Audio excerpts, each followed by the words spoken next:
Hello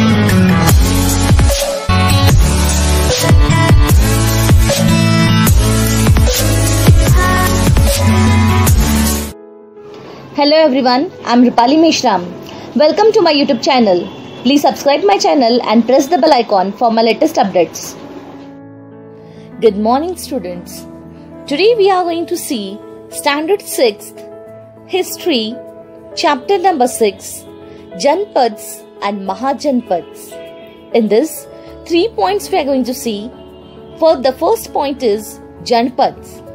Second point, Mahajanpads. And the last one is Rise of the Magadha Empire. Try this. Write the names of the 16 Mahajanpads in the proper places on an outline map of India. You can get that map in your textbook on page number 26. Janapads. The period from about 1000 BC to 600 BC is considered to be the post-Vedic period.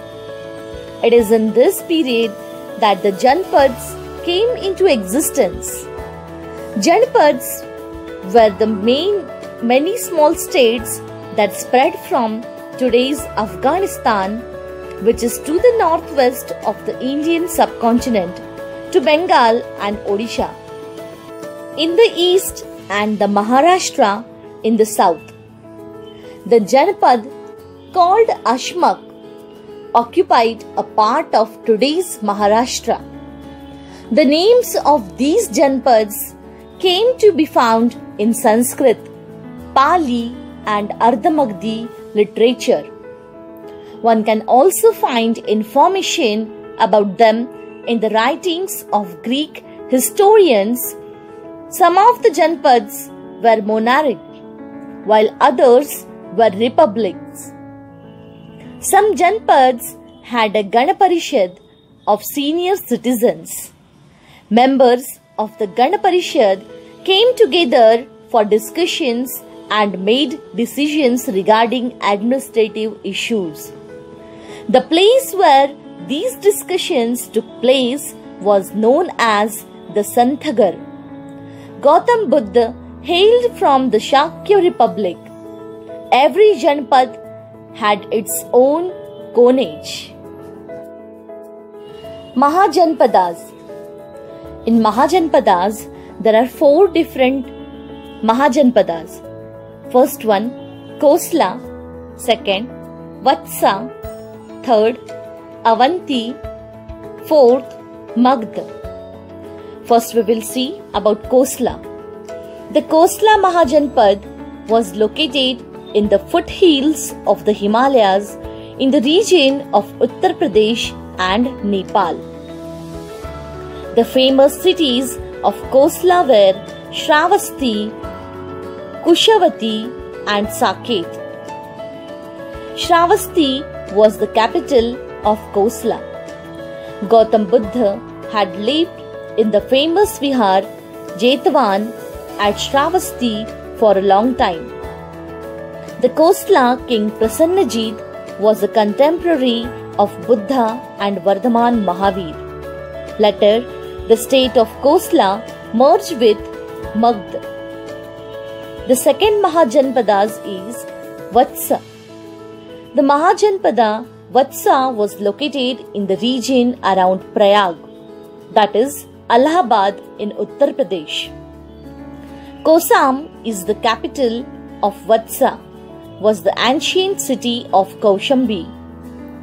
It was an important center for trade. 3 extremely rich merchants of Kaushambi had built 3 viharas for Gautam Buddha and his followers. King Udayan was a contemporary of Gautam Buddha.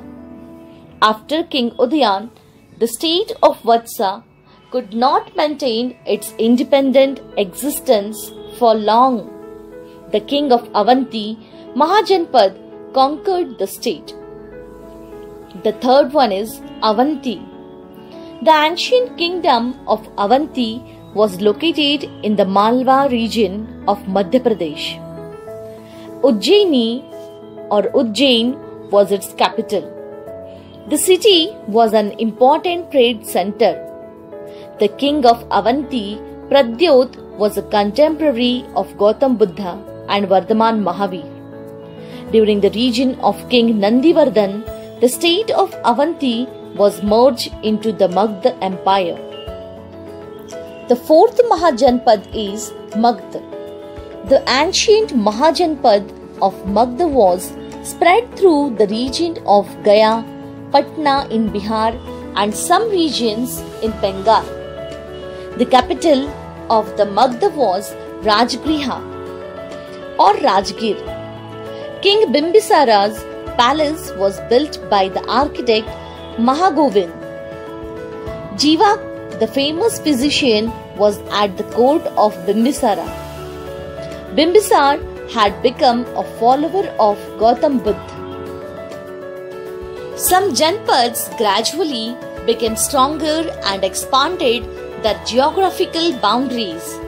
Such Janpads came to be known as Mahajanpads. From the literature of that period, it is clear that up to the 6th century BCE, 16 Mahajanpads had acquired special importance. Kosla, Vatsa, Avanti and Magdha among them became more powerful. Rise of the Magdha Empire. Ajatashatru, the son of Bimbisara, continued with the policy of expansion of the Magdha Empire. He successfully conquered many republics of the east. The kingdom of the Magdha prospered during the reign of Ajatashatru. He had become a follower of Gautam Buddha. After the Mahaparinirvan of Gautam Buddha, it was during his reign that the first Buddhist council or Sangiti was held at Rajgriha. The foundation of the new capital, Patligram of Magdha, was led during Ajatashatru's period. Later, it became famous as Patliputra. Patliputra was probably in the vicinity of today's Patna city. A noteworthy successor of Ajatashatru was the Magdha king Shishunag. He annexed the kingdoms of Avanti, Kosla and Vatsa to Magdha. Nearly the entire region of northern India came under the control of Magdha. That was how the Magdha Empire took shape. The Nanda kings of Magdha. The Nandas ruled the Magdha Empire between 364 BCE and 324 BCE. They had set up a good administrative system necessary to run the huge empire. They had a huge 4-column army of infantry, cavalry, chariots and elephants. The Nandas also introduced the system of standard weights and measures. King Dhyananand was the last king of the Nanda dynasty. By this time, the Magdha Empire had extended up to the Punjab in the west.